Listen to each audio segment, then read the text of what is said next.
What's up, YouTube? I'm just chilling today and watching this movie called The Professor and the Madman with Mel Gibson and Sean Penn. And it's really good, actually. Very, very good. I've always been a movie buff. I've always loved movies. And so I'm enjoying this one, but I wanted to talk about film for a minute. I want to talk about The Joker.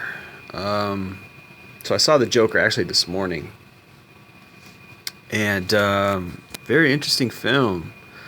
Very, very interesting film. I just want to share my thoughts on it and talk a little bit about how it's politically charged at this moment and kind of express my sentiments on that, which I don't really understand how it is. I'm not seeing it. I don't really understand how people are.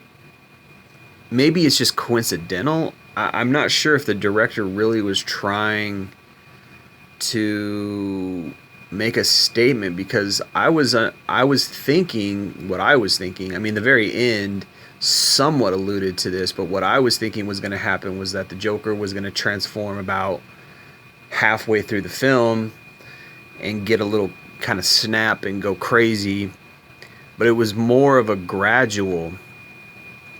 And I get why they did that. I'm not sure the director's name, but I get why he did that, because it kind of crescendoed and ended it in him. It ended in a quote unquote big bang. I don't want to give away any spoilers or anything like that, but it's not like anything blew up. I'll just say that much. But it did kind of end in a big bang.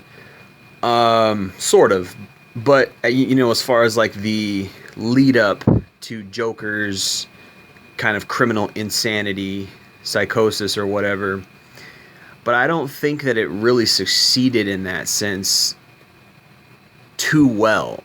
I think I'm not going to say they could have done better, because I think the film, what it was in and of itself, was a beautiful film. And it was very well done. Some people are calling it a masterpiece. I could see that, even though I haven't really seen the full movie of this Jim Carrey movie called The Man on the Moon. For some reason, it kind of reminded me of that. I've seen bits and pieces of that movie. I haven't seen the full thing.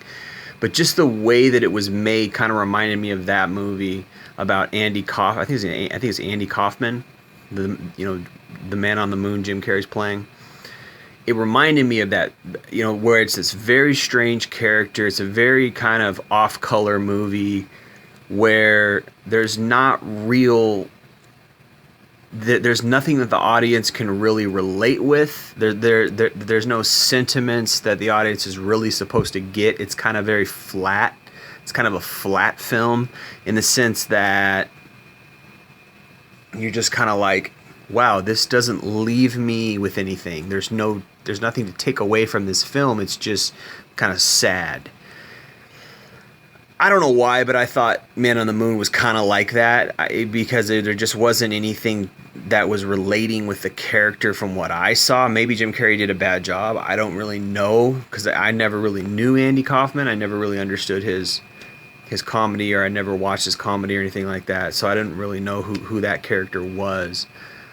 But it's a film kind of like The Man on the Moon, in the sense that it's a totally focused on one person, and it's totally focused on this person's weirdness, if that makes sense. I don't think that they nailed it in any sense as far as like the comic book is concerned, and in any sense as far as the actual superheroes or super villains are concerned. I don't think that they nailed it at all. Actually, it kind of reminded me of that film Logan, how it was just a lot of drama with a little bit of action. And I think if people were going to go into the Joker thinking that they were going to get a lot of action and thinking it was going to be like a superhero movie or like a DC Marvel movie, no. No. That's not what this is. This is like, the Joker is like, it's like I don't know how to explain it. It's just like a niche film, a unique kind of. It's almost like an independent film Actually, it almost kind of reminds me of this. I saw this movie. Oh gosh, what's that guy's name? Alex. I think it's Alex or Alex Hernandez or something like that. Oh fuck! There's this movie that's based in New York about or Angel Hernandez. I think it's called Angel Hernandez or something like that. Let me see if I can Google that real quick. But yeah, it's based around this kid in New York, and he's basically just a kid going to school. Yeah, it's called Angel Hernandez. I'm pretty sure. Maybe. Sorry, I'm taking up your time, but no, maybe not. Fuck it. Sorry. But there's this movie with the title of this Spanish kid, and he's from New York, and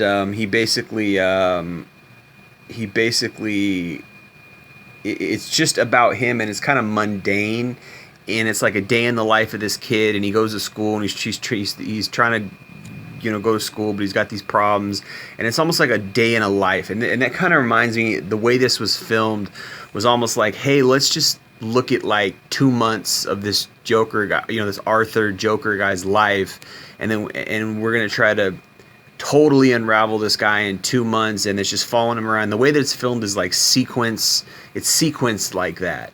It's not sequenced over a long period of time. It's not sequenced over a long period of events. It's like 2 to 4 month period in this guy's life, where within like maybe not even that, maybe like 2 weeks, like within 2 weeks, we'll say 2 to 4 weeks, his whole life unravels and he totally goes crazy and becomes criminally insane. But you could tell that it's leading up to that.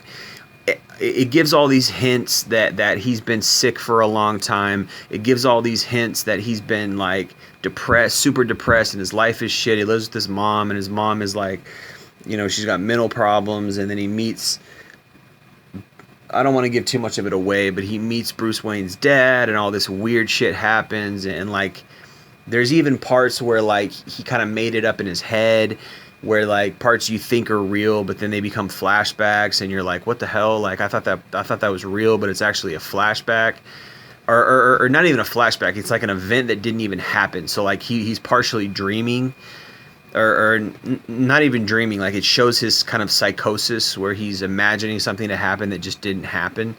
Like he had this relationship with this girl that just didn't happen, and in the film we think that it happened, and then like in hindsight later in the film it shows that it didn't actually happen. He was just dreaming. So that right there threw the whole film off, and I feel like it almost ruined the film in a way, because events happen at the end of the film, and I don't know if he was dreaming those events or if those events really happened. It's kind of a surreal movie. Like it's almost like a psychological thriller horror film in a way. Like there's little hints of that, but it's totally not as far as the grand scheme of things. It's more like this is just a film on this guy who has this psychosis, who slowly unravels and becomes crazy, but we don't know which events are actually true, because there's these scenes that go back in hindsight that talk about how, or that show that he was dreaming some events, like he was, and so it's just like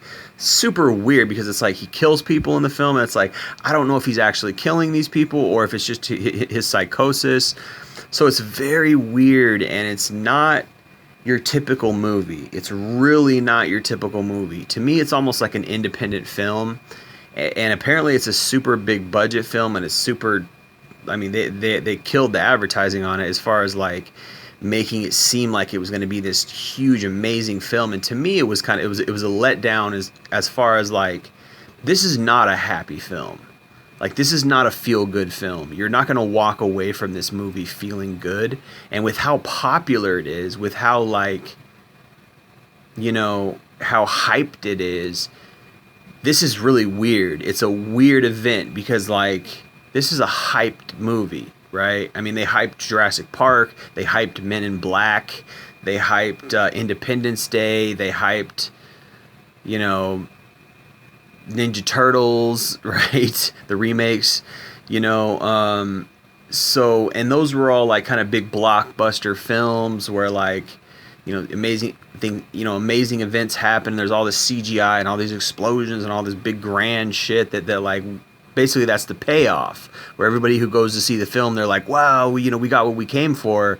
And then you go see Joker and it's like this psychological drama where you're like, and it's not even that deep of a psychological drama. It's just kind of sad. You're just like, what the fuck? This guy is a sad guy and he lives a sad life. And you feel sorry for him. I mean, Joaquin Phoenix is absolutely brilliant in the film, obviously. But I don't think this is going to go down in history as like one of the greatest films or like one of the most. I mean, apparently it got an incredible standing ovation, and I could see that. I guess like the Cannes Film Festival or whatever, it got this huge standing ovation, and like I said, I could see that. So to me, as a film guy, like I said at the beginning of this vlog, I'm watching this movie, The Professor and the Madman, so I can appreciate unique films like this. A lot of people can't. A lot of people who think like, oh, I'm gonna go see the Joker. He was so good in The Dark Knight. And that was such a cool movie. Like a lot of people are going to come away from this film disappointed. But I could see what this film is trying to do, insofar as it's just what it is. It's just a niche film that is about this guy's life, and it's about a small clip of his life, and it gives great hints about how he got to where he got.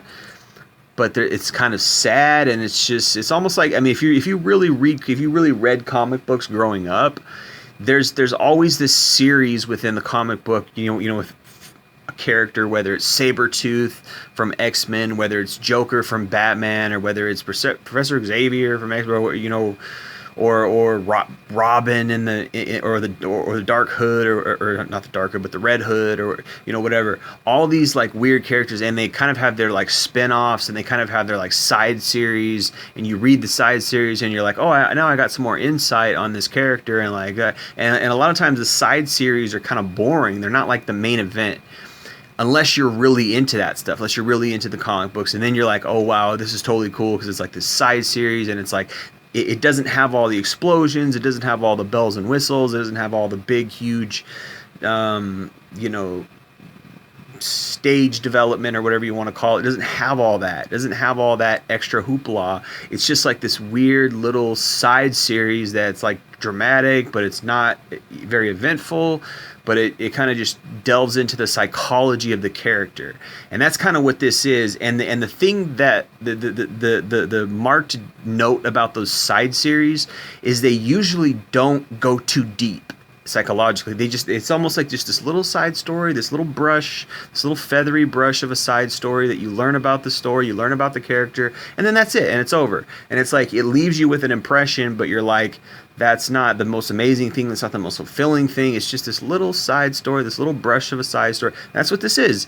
So I don't think that this was anything epic, and I don't know how much the budget was on this film, but I don't know if it was millions, tens of millions of dollars. I don't know, but it seemed very simple. It seemed like it wouldn't have been that much.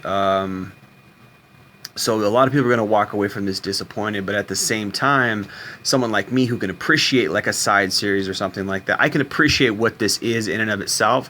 And by the way, as a side note, those side series, that you almost don't take them seriously. You almost kind of forget about them because the character is so big, it overshadows the side series.